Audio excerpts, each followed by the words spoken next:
السلام علیکم ورحمۃ اللہ وبرکاتہ۔ ناظرین، اس دنیا میں انسان کیا ایلین ہے؟ ایلین کس کو کہتے ہیں؟ ایلین کہتے ہیں اس مخلوق کو جو دوسری جگہ پر آ کر بستی ہے۔ ناظرین، ایک حال ہی میں ایک کتاب لکھی گئی ہے اور اس کی ایک تحقیق ہوئی ہے، آئیے اس کے بارے میں آپ کو بتاتے ہیں۔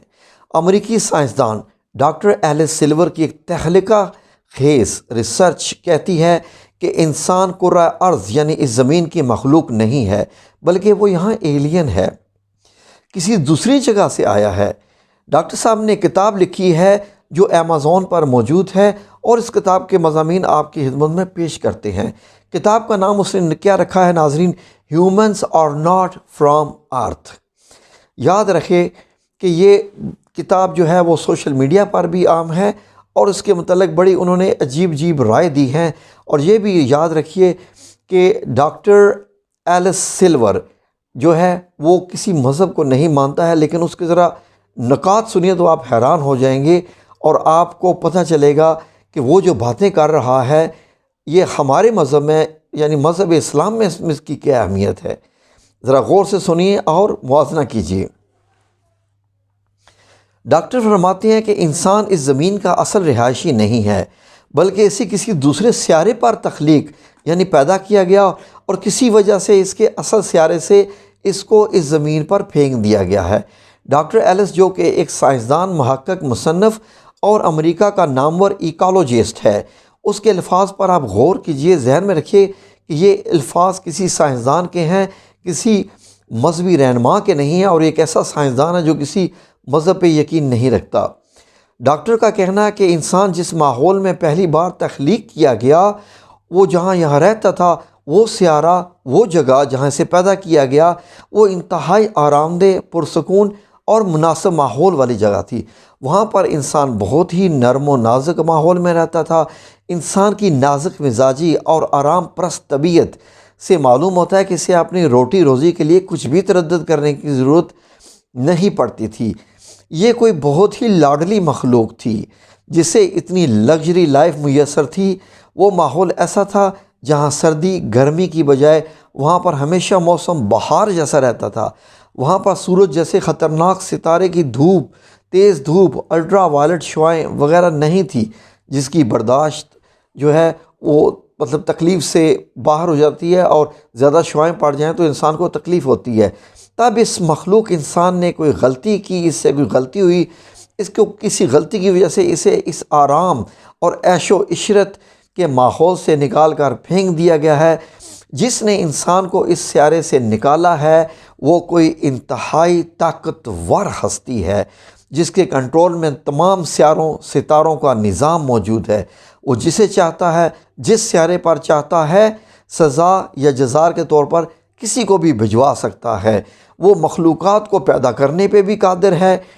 ڈاکٹر سلور کا کہنا ہے کہ زمین پر کسی ایسی جگہ کی مانند تھی، یعنی ہماری زمین ایک ایسی جگہ کی مانند ہے جسے جیل قرار دے دیا جا سکتا ہے۔ یہاں پر صرف مجرموں کو سزا کے طور پر بھیجا جاتا ہے، کیونکہ زمین کی شکل کالا پانی جیل کی طرح ہے، خشکی کے ایسے ٹکڑوں کی شکل جس کے چاروں طرف سمندر ہی سمندر ہے۔ وہاں انسان کو بھیج دیا گیا ہے۔ ڈاکٹر سلور تو ایک سائنٹسٹ ہے جو صرف مشاہدات کے نتائج حاصل کرنے کے بعد رائے قائم کرتا ہے۔ اس کی کتاب میں سائنسی دلائل ہیں ان کا ایک انبار ہے، جس سے آپ انکار ممکن نہیں کر سکتے۔ اب آپ سنتے جائیے کہ اس کے سائنسی دلائل ان چیزوں کے بارے میں کیا ہیں۔ نمبر 1، زمین کی کشش ثقل اور جہاں سے انسان آیا ہے اس جگہ کی کشش ثقل میں بہت زیادہ فرق ہے۔ جس سیارے سے انسان آیا ہے وہاں کی کشش ثقل، جس کو ہم انگلش میں گریوٹی کہتے ہیں، زمین سے بہت کم تھی، جس کی وجہ سے انسان کے لیے چلنا پھرنا، بوجھ اٹھانا وغیرہ بہت آسان تھا۔ انسان کے اندر کمر درد کی شکایت زیادہ گریوٹی کی وجہ سے ہوتی ہے۔ اس سے اندازہ لگائیے ناظرین کس قدر فیکٹ ہے کہ گریوٹی کی وجہ سے انسان کی کمر جھک جاتی ہے، کمر درد کرتی ہے۔ اور آپ کو معلوم ہے کہ جنت میں انسان جو ہے وہ ہوا میں بھی اڑ سکتا ہے، کیا کیا جنت میں ہے۔ آئیے آگے ذرا پڑھیے۔ نمبر 2، اس نے کیا فیکٹ بتایا ہے کہ انسان میں جتنے دائمی امراض پائے جاتے ہیں وہ باقی کسی بھی مخلوق میں نہیں پائے جاتے جو زمین پر بس رہی ہے۔ جانور ہی لے لیجئے، ڈاکٹر ایلس لکھتا ہے کہ آپ اس روئے زمین پر ایک بھی ایسا انسان دکھا دیجئے جس سے کوئی بھی بیماری نہ ہو تو میں اپنے دعوے سے دستبردار ہو جاؤں گا، جبکہ آپ کو ہر جانور کے بارے میں بتا سکتا ہوں کہ وہ وقتی اور عارضی طور پر بیماریوں کو چھوڑ کر کسی بھی ایک مرض میں بھی جانور گرفتار نہیں ہوتا ہے، جیسے عام طور پہ انسانوں کو ہوتی رہتی ہیں۔ نمبر 3، ایک بھی انسان زیادہ دیر تک دھوپ میں بیٹھنا برداشت نہیں کر سکتا، بلکہ کچھ ہی دیر کے بعد اس کو چکر آنے لگتے ہیں، سن سٹروک کا شکار ہو جاتا ہے۔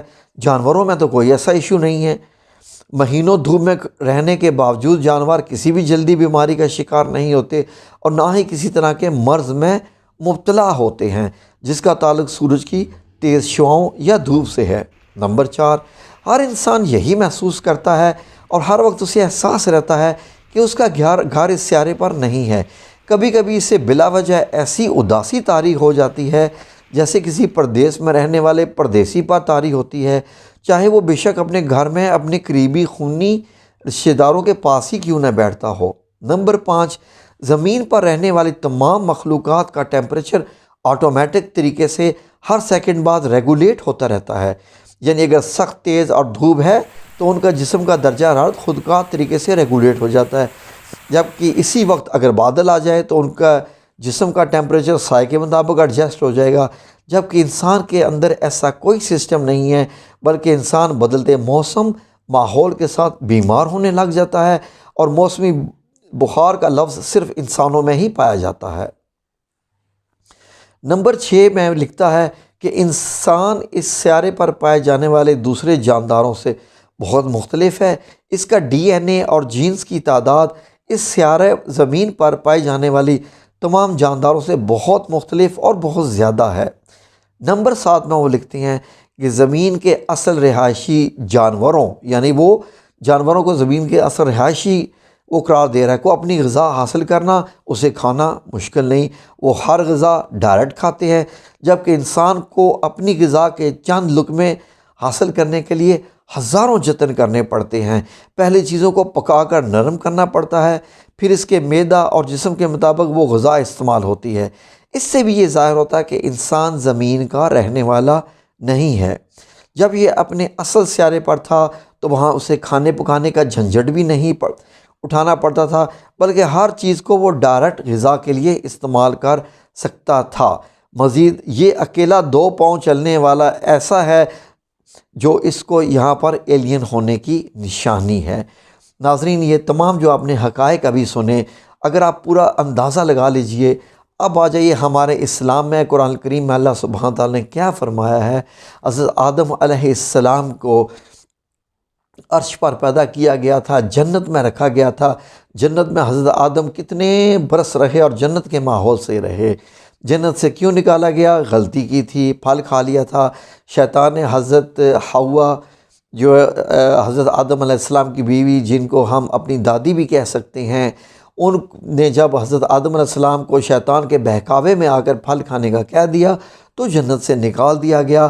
یہی غلطی تھی اور اس کا خمیازہ ہمیں آج تک بھگتنا پڑ رہا ہے، ورنہ انسان شاید جنت میں ہی ہوتے سارے۔ لیکن جو اللہ تعالیٰ کی حکمت، اللہ سبحانہ تعالیٰ کی ہر چیز میں حکمت ہوتی ہے، لیکن یہ بات تو طے ہے کہ سزا کے طور پر ہی ہمیں زمین پہ بھیجا گیا ہے، ورنہ ہم جنت کی مخلوق تھے۔ دیکھ لیجئے کہ سردیاں جائیں تو ہمیں ٹیمپریچر ریگولیٹ کرنے کے لیے جیکٹ، سویٹر وغیرہ پہننے پڑتے ہیں، بہت زیادہ گرمی ہو جائے تو ہمیں بہت تھوڑے کپڑے پہننے پڑتے ہیں۔ ہم ہمیشہ زمین کے بدلتے ماحول کے ساتھ ساتھ اپنے آپ کو ایڈجسٹ کرتے رہتے ہیں۔ ٹھنڈی ہوا چل جائے ہمیں فلو ہو جاتا ہے۔ ان تمام چیزوں سے یہی ظاہر ہوتا ہے کہ شاید نہیں بلکہ حقیقت میں ہم واقعی اس سیارے کی مخلوق نہیں ہیں۔ اس سیارے کی اصل مخلوق یہی جانور ہیں جن کو یہ جو ہے، جن کی خوراک جو زمین سے اگتی ہے وہ ڈائریکٹ کھاتے ہیں، اپنا زندگی کا لائف سائیکل بغیر کھانا پکائے وہ گزارتے ہیں، اور کوئی گھاس کھاتا ہے، کوئی پتے کھاتا ہے، کوئی جانور کھاتا ہے، کوئی کیڑے مکوڑے کھاتا ہے۔ کسی کو کسی ایک دوسرے کی جو ہے اس طریقے سے موسموں کے لحاظ سے اپنی جسمانی تبدیلی نہیں لانی پڑتی۔ ویڈیو دیکھنے کا شکریہ، جزاکم اللہ خیر۔ اللہ آپ سب لوگوں کو اپنی حفظ و امان میں رکھے، آمین یا رب العالمین، برحمتک یا ارحم الراحمین۔